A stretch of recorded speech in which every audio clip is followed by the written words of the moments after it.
Deixei ele bem nervoso, esse contador aqui. Não, vou te dar.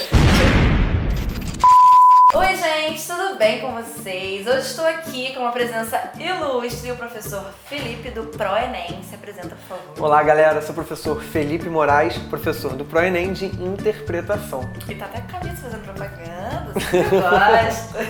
Então hoje vamos falar sobre, assim, o caso mais falado sobre Enem, que é como tirar a nota, a famosa nota 1000 na redação.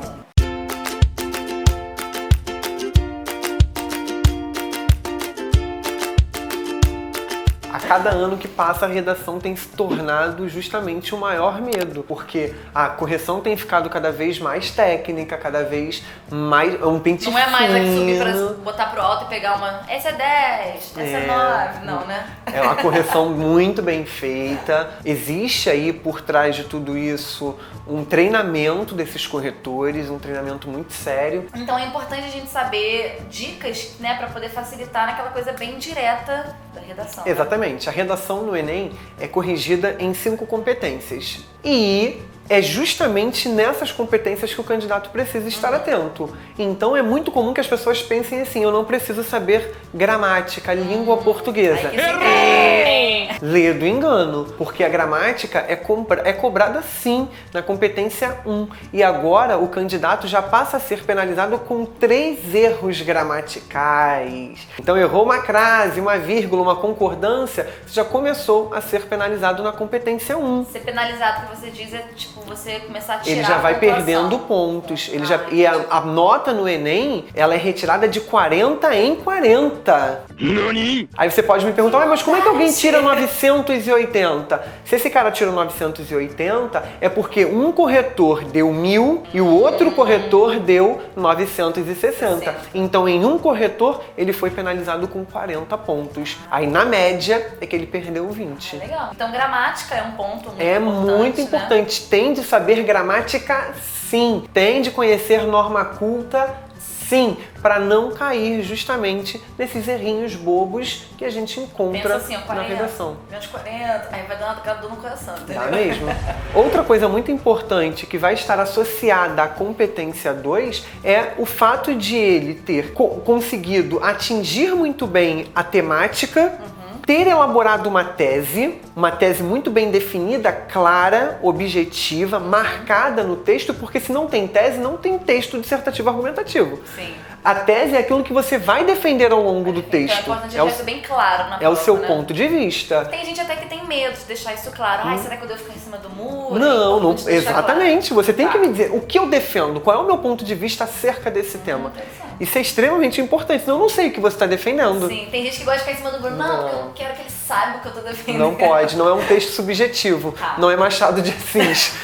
E aí ele precisa listar argumentos que possam sustentar essa tese, os argumentos é que vão convencer o leitor de que aquela tese é válida e, associado a isso, todo o repertório sociocultural. Então essa competência 2 é uma das competências mais difíceis, porque ele tem que mostrar que tem conhecimento de história, de geografia, de mundo. Ele tem que trazer conhecimentos extratextuais para aquele texto e relacionar tudo isso. Então não adianta ficar só enrolando, falando um monte de vezes a mesma coisa, Não. né? Você tem que realmente mostrar que uma coisa está encadeada com a outra, que já dá o gancho para a próxima competência. Que, na verdade, para as próximas, que são as competências de coerência e de coesão. Eu acho isso difícil.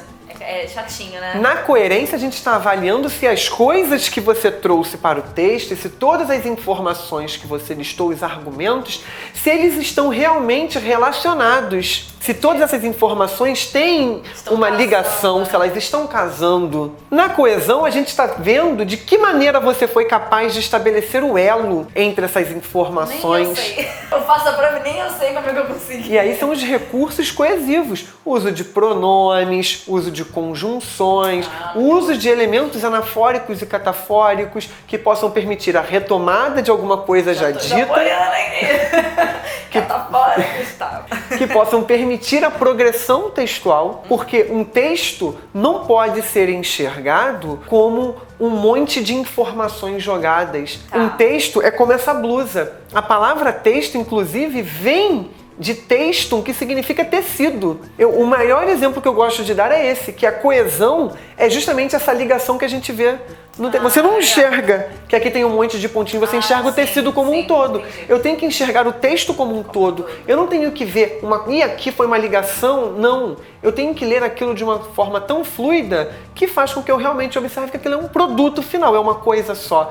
E não que é um Frankenstein em que eu tenho uma informação jogada aqui, outra ali, as coisas estão desconexas. Uma pergunta que eu tenho é importante você, falar difícil pra você tirar uma nota 1000? Porque eu vejo tantos textos simples com nota 1000. É justamente o contrário. A gente precisa pensar primeiro. Eu estou escrevendo para um leitor que eu não sei quem é. Primeiro de tudo, esse leitor, ele certamente ou dificilmente será um corretor da sua localidade. E aí, eu não tenho necessariamente o conhecimento do que esse cara tem de informação, de leitura de mundo. Ao mesmo tempo, eu preciso saber que esse cara corrige muitas redações por dia. Sim. Então, existe também um tempo de mais ou menos 3 minutos por redação. Oi! Mais ou menos 3 minutos por correção. Tu tá de brinquedo aí de mim, cara? Não dá nem Então, pra ler, eu não consigo nem ler a redação de se você coloca palavras difíceis, uma coisa é você ter uma ou outra que pelo contexto a gente consegue entender. Outra coisa é você ter uma enxurrada de palavras difíceis que pode dificultar o entendimento do texto. Isso é ruim, na É verdade. muito ruim. Pergunte-se, esse leitor vai voltar ao meu texto? Muito dificilmente. Então tomem cuidado com isso. Quanto mais objetivo, quanto mais claro o texto for, melhor. Sempre. A grande questão tem muita gente que acha que saber língua portuguesa, aquela competência 1, está ligada aí a escrever difícil. Não. Saber língua portuguesa é saber os mecanismos gramaticais para a organização da mensagem, para que você possa transmitir a informação da maneira mais adequada. E o título? Ele conta, ele tem um peso muito importante na nota? Então, o título no Enem não é obrigatório. O que, do meu ponto de vista, é um desprestígio e é uma afronta, porque não existe texto no mundo que não tenha título.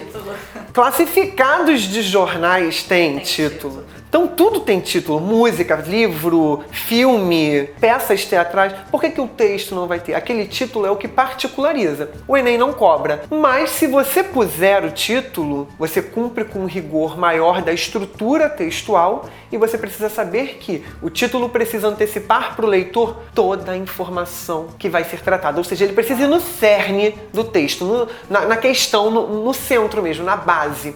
E a questão é, tendo um título, ele passa a ser avaliado também no seu texto, com relação à tese, com relação à temática, à coesão, à coerência. Não tendo, ele deixa de ser avaliado. Então minha pergunta seria, já que é opcional, é melhor colocar? Você acha que vai se complicar muito ou melhor deixar quieto? É muito comum que as pessoas me perguntem assim, eu não tenho criatividade. Na verdade, o que você precisa ter em mente é que o título, ele precisa antecipar a ideia do texto. Ele não precisa ser uma coisa criativa no sentido de eu ser o novo Newton da língua. É o que você falou, não tô ensinando mirabolante. Exatamente. Eu preciso ter um texto um título que dialogue com o meu texto. Se ele trouxer a ideia básica, perfeito. Agora, Então, você acha que não se é uma tiver- coisa que você precise aí se preocupar. Não estou conseguindo fazer. Ok, não coloque. Eu acho que isso aí é uma coisa mais com o próprio candidato. Mas pode agregar, se você tiver uma boa ideia, né? Eu sempre olho com muito bons olhos por um texto que tem título. Sim. Um texto com título é um texto com título.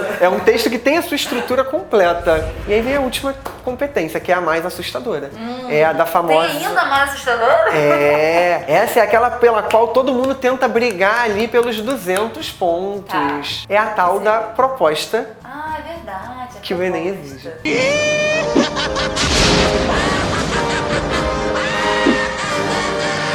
Então não adianta você Famoso dizer... texto do miojo. Não adianta você dizer o que tem de ser feito. Isso é muito importante. As pessoas têm dificuldade de apresentar isso. É muito importante você dizer quem vai fazer. Existe alguém que é alguém responsável pela execução daquilo. Você, lembrando que é um texto que fala de uma democracia, você pode desmembrar esse quem. Não precisa ser uma pessoa responsável. Pode ser mais de um agente. Como vai ser feito? Por que vai ser feito? Porque lembra, é um texto argumentativo.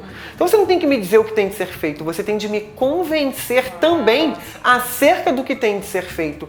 Então, além de você detalhar para mim como aquilo vai ser feito e por que aquilo vai ser feito, você tem que me convencer de que aquela proposta é muito boa, deve ser feita, ou talvez seja a melhor para aquele problema. Só mostrar a proposta não é interessante. Exato, não é. Porque o tema do Enem é um problema. A gente precisa lembrar disso, é um problema social. Logo, se tem um problema, eu preciso discutir esse problema para apresentar justamente uma proposta. Por quê? Porque eu também vivo nessa democracia. E se eu vivo nessa democracia, eu sou parte também que pode discutir e apresentar propostas. É esse o olhar. Sim, uma última pergunta que eu tenho, pode ser uma curiosidade boa, mas enfim, pode ser a dúvida de alguém, é sobre a estrutura. Você acha que faz diferença fazer 3 parágrafos de desenvolvimento, ou 2, ou 1? Você acha que tipo, isso já muda um pouco a percepção então, de quem tá um vendo? parágrafo de desenvolvimento nunca em hipótese alguma. Ok. Ou 2 parágrafos de desenvolvimento, ou 3. Eu prezo sempre pela harmonia textual. O que eu chamo de harmonia textual? Você pensar em parágrafos de mais ou menos mesma quantidade de linhas.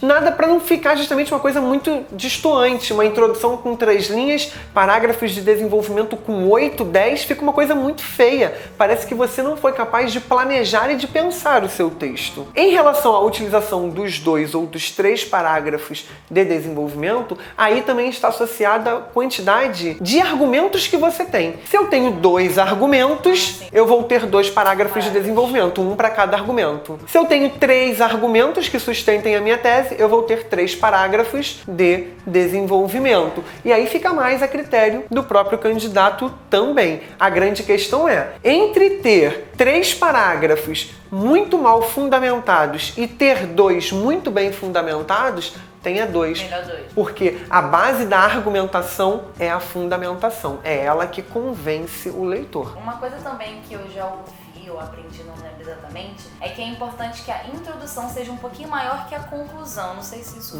faz alguma lógica. Não. Ainda mais no modelo Enem, em que existe uma necessidade de você detalhar a proposta. Volto a dizer, eu costumo trabalhar com a ideia da harmonia textual. O leitor ele pode ficar livre em relação a isso. Se a introdução der conta de apresentar o tema, a tese e deixar margem para o argumento, sejam esses argumentos por meio de encaminhamento argumentativo ou por meio da utilização explícita desses argumentos. Por que eu estou falando isso? Porque esses elementos já estabelecem relação com o que vem depois, ou seja, você já deixa nítido para o seu leitor o que espera por ele após. Então, exatamente, a introdução é o parágrafo de link. Que vai prender também o seu leitor, né? Ou exatamente. Não, né? Ela antecipa para o leitor tudo que ele vai ler ao longo do texto. Então, se eu cumprir com tudo isso e tiver 4 linhas, 5, não importa, eu tenho que cumprir com tudo isso. Eu tenho que mostrar que entendi a temática, que eu tenho uma tese definida e que argumentos eu vou trabalhar. Sendo esses argumentos